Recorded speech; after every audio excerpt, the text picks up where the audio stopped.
हाथरस हादसे की जांच के लिए बने न्यायिक आयोग के सदस्य आज हाथरस पहुंचे और घटनास्थल पर पूरे मामले की अधिकारियों से मुलाकात कर घटना के बारे में जानकारी ले रही है और दस्तावेजों की जांच कर रही है। न्यायिक आयोग के सदस्य घायलों से मुलाकात कर पूछताछ करेंगे।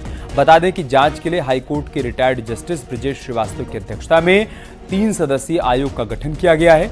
न्यायिक आयोग को हाथरस कांड की जांच के लिए 2 महीने का वक्त दिया गया है।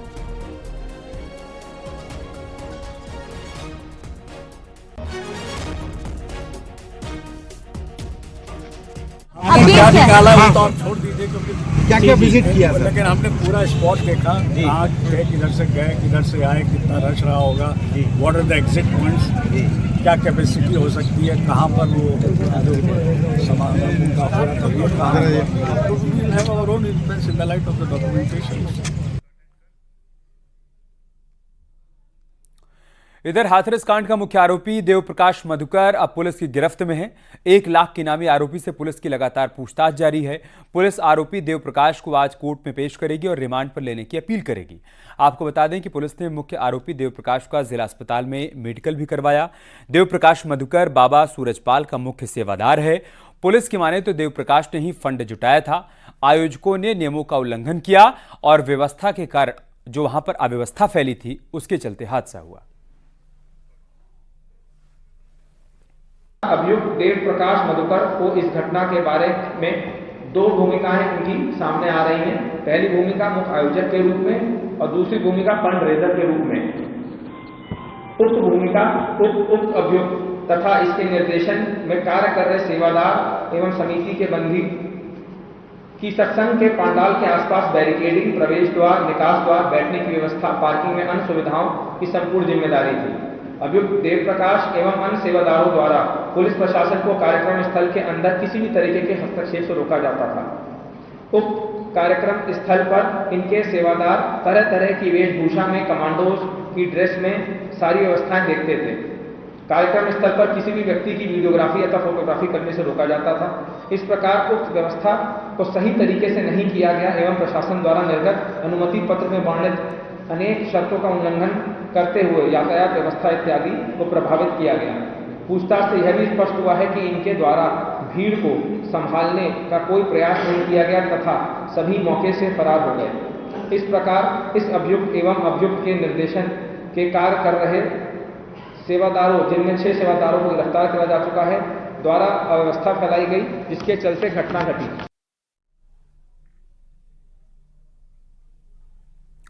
नारायण साकार हरी पर पुलिस शिकंजा कसने की तैयारी में है। जहां एक तरफ बाबा के राजदारों से पुलिस पूछताछ कर रही है, तो वहीं कानपुर के बिधनू में बाबा के आश्रम में खुफिया विभाग की 5 सदस्यीय टीम पहुंची और सेवादारों से पूछताछ की।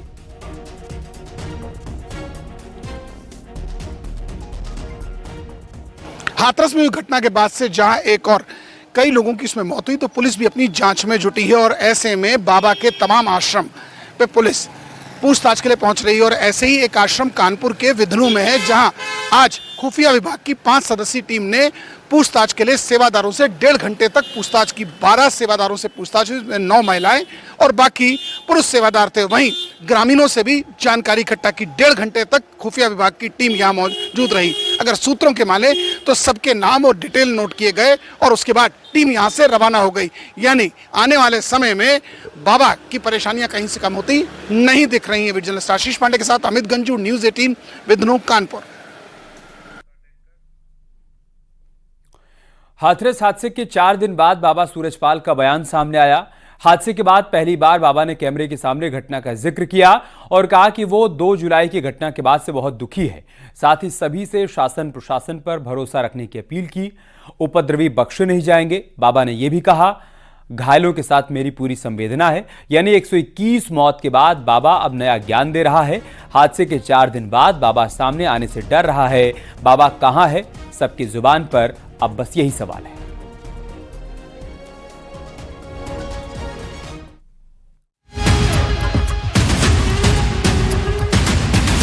कहां छिप कर बैठा है बाबा सूरजपाल?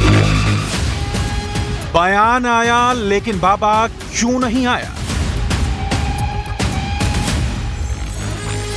खुद को भगवान बताने वाले बाबा को किसका डर? हाथरस भगदड़ मची, 121 लोगों की मौत हुई। जिस बाबा ने भीड़ जुटाई वो बाबा तो सामने नहीं आया, लेकिन आज सुबह खुद को भगवान बताने वाले बाबा सूरजपाल का एक बयान जरूर सामने आया।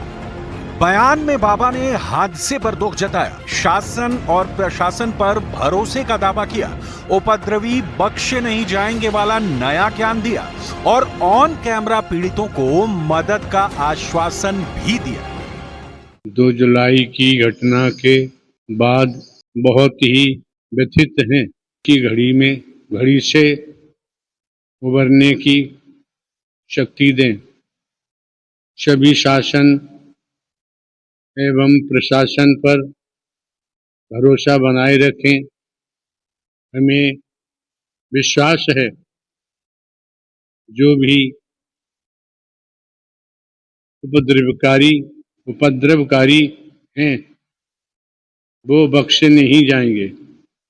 हमने अपने वकील डॉक्टर AP सिंह जी के माध्यम से कमेटी के महापुरुषों से ये प्रार्थना की है कि दिवंगत आत्माओं के परिजनों एवं इलाजरत घायलों के साथ जीवन पर्यंत तन धन से खड़े रहने का आग्रह किया है। बाबा सूरजपाल का ये बयान हाथरस हादसे के मुख्य आरोपी और बाबा के राइट हैंड माने जा रहे देव प्रकाश मधुकर की गिरफ्तारी के बाद सामने आया है।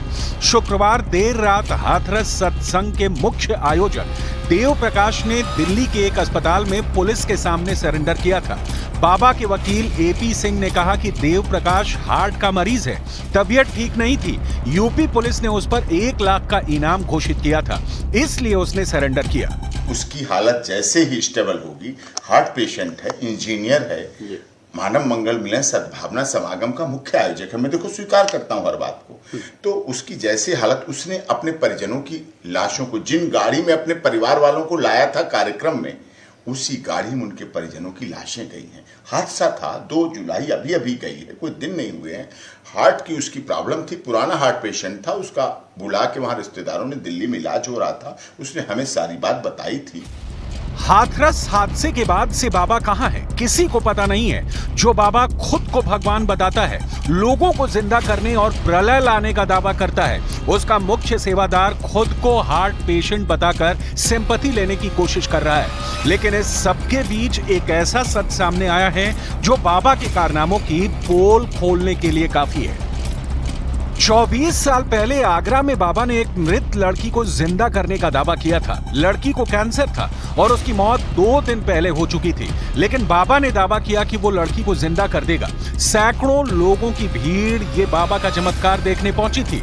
लड़की तो जिंदा नहीं हुई, उल्टा बाबा को पुलिस ने पकड़ लिया, जिसके बाद केस दर्ज हुआ और बाबा सूरजपाल को जेल जाना पड़ा।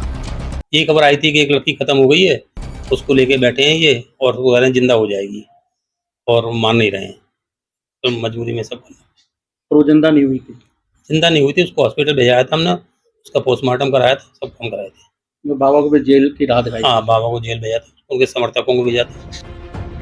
सन 2000 में बाबा सूरजपाल को गिरफ्तार करने वाले तेजवीर सिंह उस वक्त शाहगंज थाने में SHO थे, जिन्होंने ढोंग और पाखंड कर रहे बाबा को गिरफ्तार किया था। हालांकि बाबा ने जेल से बाहर आने के बाद लोगों को फिर अपने पाखंड के जाल में फंसाना शुरू कर दिया।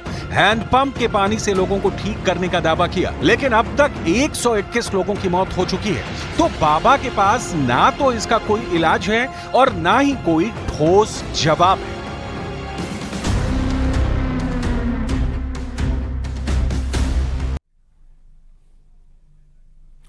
हाथरस हादसे के 4 दिन बाद आज बाबा सूरजपाल सामने आया। बाबा सूरजपाल के सामने आने के बाद उसके वकील AP सिंह ने न्यूज़ 18 से खास बातचीत की, वो भी देखिए। साहब, इतने दिन बाद आना, बाबा का इतने दिन बाद आना सामने, ये थोड़ा हजम नहीं हुआ? किले की तरह उसमें लोगों ने तो कल ही तो कहा था आपने कि न्यूज़ 18 ने कहा था कि लेटर से नहीं बल्कि सामने आना चाहिए। मैंने आपकी इच्छा पूरी कर दी। अगले दिन पूरी कर दी। आपने कहा मधुकर फरार, हमने कहा नहीं, मधुकर हॉस्पिटल में इलाज करा रहा है, हार्ट, और मैंने एंटीसिपेटरी बेल नहीं किया, सरेंडर नहीं लगाया, अरेस्टिंग स्टे नहीं लगाया। ऑनरेबल हाई कोर्ट ने, सब कोर्ट खुली थी, कोई छुट्टी तो नहीं थी इस समय, सब कोर्ट वर्किंग थी, कहीं कोई हमारी तरफ से, आप सुप्रीम कोर्ट के वरिष्ठ पत्रकार, कोई नहीं। मेरा वादा था नहीं, हम क्यों करें, हमारे चाहिए था। बाबा तुरंत आए, मुझे इंगेज किया ना। आपको इंगेज किया, ये तो वेल नोन है। नहीं, आप गए, मेरे फोन कोई दिक्कत नहीं है, लेकिन बाबा को इतने दिनों बाद आना ये समझ से परे है। जब उनके देखिए उनके श्रद्धालु जब बिलख रहे थे, उनके श्रद्धालु जब ये चाह रहे थे कि बाबा आए, सामने आए, तब बाबा अपनी व्यवस्था सेट करने में लगे हुए थे कि हम अपना लीगल सेफ कैसे करें, अपने आप को कैसे बचाएं। है क्या? बिल्कुल गुनाह नहीं है। डॉक्टर एपी सिंह से मिल नहीं, डॉक्टर 123 मौतें